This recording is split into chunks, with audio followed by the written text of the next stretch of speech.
Hello everyone, just a quick video today here, Friday morning, today, Friday the 2nd of September. It's about 11:30 a.m. here in Japan. Today is my daughter's birthday. So just a quick video here on Stu Peters. About 2 years or over a year ago, I was on his Telegram group. I was always sending him messages about Flat Earth. Every time he posted a picture of him fishing or whatever, I just brought up the, water is always level. So I ended up leaving the group because he never really replied or anything. He never really said anything about Flat Earth. So I said, well, maybe he's not on board with that. But just last night I was listening to this ad and I was surprised he's actually getting. So is he getting? What you guys think about it?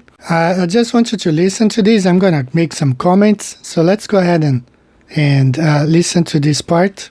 This week on Stu Peters Premium, former Space Force officer Matthew Lohmeyer joins Stu to answer the question, is the Earth flat? These are good questions, I'm actually happy to talk about this as much as I am Marxism in the military, but I think every person has different views on this, that much of what is written in the Bible should be taken quite literally, and there are some things that are allegorical or symbolic, and some things are both. And so I suppose it's every person's obligation to go through and figure that kind of thing out. But I mean, we're told that there's a great deal of symbol in the Genesis story. What are we told explicitly? That there's water above and below the firmament. Yes, we are. So are we supposed to just assume that that's just should be interpreted some way other than there is water above and below the firmament? I think one can take that quite literally. Yes, of course, one can take that quite literally because it is what we say. We've been seeing these rockets going and hitting the firmament. Others just go like you see, like boats, speed boats on the ocean. So you can take that quite literally. There is water above. My own interpretation is that before the firmament, there is the ether, and that ether is like water, okay, but it's stuck up above. It's a sort of gas that is stuck above. It doesn't come down. Just like helium goes up. I think there is this substance there and before the firmament, and that's where we see all those images of rockets, SpaceX. Right, so let's keep listening. But the way in which you model it or understand it can differ. So, okay, let's do this, because I just have a couple of specific questions for you. So, I'm on an aircraft, right? And I travel a lot. I'm at, we establish a cruising altitude of 36,000 feet, depending on where the chop is and all of this. The pilot deals with ATC to figure all that out, where the most comfortable ride will be.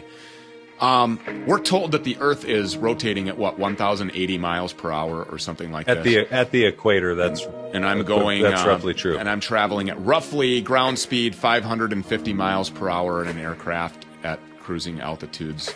I don't ever have to change altitudes to go along with this supposed curvature of this spherical Earth. Number one, and number two, and so I would think that you would have to do that because there's this. Exactly, there is no curvature. So as I have illustrated here before, once the aircraft is airborne, it levels off and flies to the destination, goes straight on level, and until time for this aircraft to land. So the atmosphere is still the same layers, but it's on a flat Earth. It doesn't curve, it just goes straight on level. So he is quite right about that, and I have illustrated this before.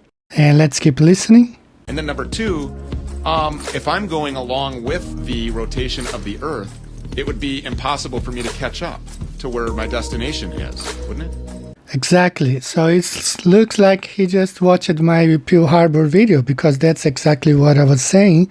That, for example, a flight going from Nairobi, Kenya to Singapore, which is right on the equator. The aircraft speed is 500 miles per hour, ground speed, while Earth is spinning at 1,040 miles per hour. So that means the aircraft would never reach its destination because Earth is spinning below the aircraft at a much greater speed. And this idea that the Earth is spinning below the airplane is not mine. As you heard mentor pilots saying, that the Earth was rotating. As the aircraft gets airborne, the Earth will still be rotating under it. As the aircraft gets airborne, the Earth will still be rotating under it. As the aircraft gets airborne, the Earth will still be rotating under it. I assume that Stu Peters must have watched my Pearl Harbor video because he brought this up. The video has been made public yesterday, but it was online already for almost 10 days. So I'm glad to know that seems like he's on board of that. I don't have access to this interview. You need to be a member. But if anybody knows the link of even the audio, just the audio, we don't need to watch anything. Please post it here and send it to me. Let's keep watching. No question triggers people more. Okay. To be honest with you, I don't get it. I don't understand it. But yeah, you don't be careful. Just. No, I'm not careful. Well, I'm careful always, but let me. But I try and be truthful.